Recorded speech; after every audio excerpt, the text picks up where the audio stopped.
हमारे संवाददाता संभव शर्मा हमारे साथ इस वक्त जुड़े हुए हैं। संभव, ये जो एक बड़ी पेशी आज होने वाली है, अमीर की एनआईए की विशेष कोर्ट में पेशी है, क्या कुछ अपडेट सामने आ रही है? देखिए, आमिर राशिद अली जो कि इस मामले में आरोपी है और उसकी पेशी एनआईए द्वारा, नेशनल इन्वेस्टिगेशन एजेंसी जो इस पूरे मामले की जांच कर रही है, जो ये दिल्ली बॉम्ब ब्लास्ट की जांच कर रही है, उनकी पेशी एनआईए कोर्ट में हो चुकी है। मैं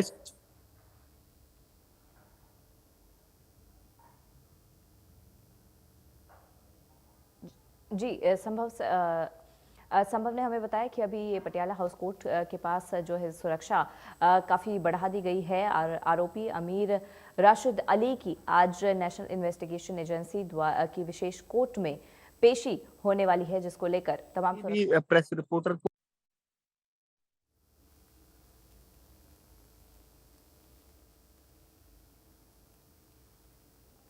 हमारे संवाददाता से टेक्निकल खामियों की वजह से संपर्क नहीं हो पा रहा है, लेकिन ये खबर हम आपको लगातार बता रहे हैं। थोड़ी ही देर में एनआईए की विशेष कोर्ट में अमीर राशिद की पेशी होने वाली है।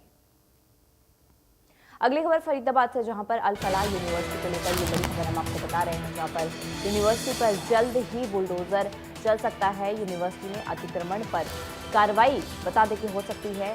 यूनिवर्सिटी पर अतिक्रमण के आरोप लगाए गए हैं। राजस्व विभाग की टीम ने जमीन से जुड़े दस्तावेजों की वहां पर जांच की है और 3 दिन पहले इस जमीन की पैमाइश की गई थी। बड़ा अपडेट सामने आ रहा है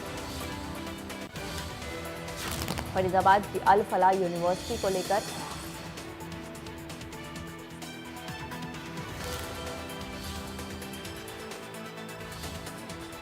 फरीदाबाद ब्यूरो चीफ देवेंद्र कौशिक हमारे साथ इस वक्त जुड़े हुए हैं। देवेंद्र जी, ये जो पूरा अपडेट सामने आ रहा है कि यूनिवर्सिटी पर अतिक्रमण के जो आरोप लगे हैं, फिलहाल उस पर बुलडोजर एक्शन चलाया जा रहा है, तो क्या कुछ अपडेट है?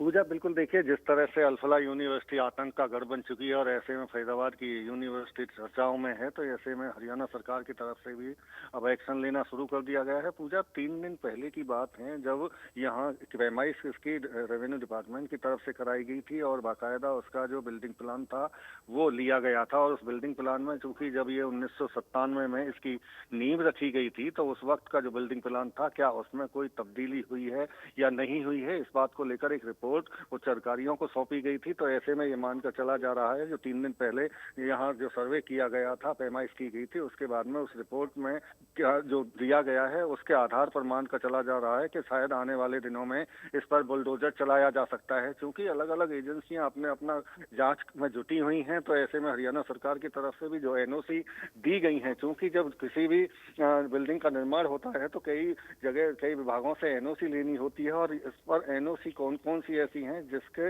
ये एनओसी के बाद में इन्होंने यहाँ क्लियरेंस भी ली थी, लेकिन क्या उससे अलग कोई अवैध निर्माण कराया गया था। तो ये तमाम ऐसी रिपोर्ट हैं। 20 एकड़ में बताया जा रहा है कि जो बिल्डिंग है, वैसे इसका जो क्षेत्रफल है वो 70 एकड़ के करीब का क्षेत्रफल है, उसमें से 20 एकड़ में बिल्डिंग बनी हुई है और उसी का जो बिल्डिंग प्लान है वो उच्च अधिकारियों को सौंपा गया है, उसकी पैमाइश की गई है। तो अब ये मानकर चला जा रहा है कि आने वाले दिनों पर इस पर जल्द ही बुलडोजर चल सकता है। जी पूजा। जी देवेंद्र, और बताया भी जा रहा है कि 3 दिन पहले ही जो है वो यूनिवर्सिटी की जमीन की पैमाइश वहां पर की गई थी। 3 दिन पहले चूंकि एक शिकायत डिपार्टमेंट के पास में पहुंची थी, जैसा बताया जा रहा है, एक रास्ते पर कब्जे की भी शिकायत पहुंची थी, उसकी भी पैमाइश की गई। हालांकि जो रास्ता पे कब्जे की बात थी वो ऐसा सामने नहीं आया है, क्योंकि डायरेक्टर लेवल पर उस पंचायती रास्ते के लिया गया था और उसके लिए बाकायदा मंजूरी भी ली गई थी। लेकिन इसके अलावा जहाँ ये जो बिल्डिंग का निर्माण किया गया, क्या बिल्डिंग नॉर्म्स के अकॉर्डिंग बनी या नहीं बनी, एक रिपोर्ट इसकी बनाई गई है। दूसरा, क्या जितना बिल्डिंग प्लान जैसा बताया गया था, क्या उसी के आधार पर बिल्डिंगों का निर्माण कराया गया या नहीं कराया गया। तो ये तमाम ऐसे पॉइंट हैं जो अलग अलग डिपार्टमेंट ढूंढ रहे हैं। ऐसे में अब उसकी जो रिपोर्ट बनाकर उच्च अधिकारियों को दी गई है, तो अब मानकर चला जा रहा है कि कहीं उसमें गलत जहां जहां गलत निर्माण हुए होंगे, अब उस पर बुलडोजर चलाने की भी तैयारी विभाग करेंगे। जी देवेंद्र, आपका बहुत बहुत शुक्रिया इस तमाम जानकारी को हमारे साथ साझा करने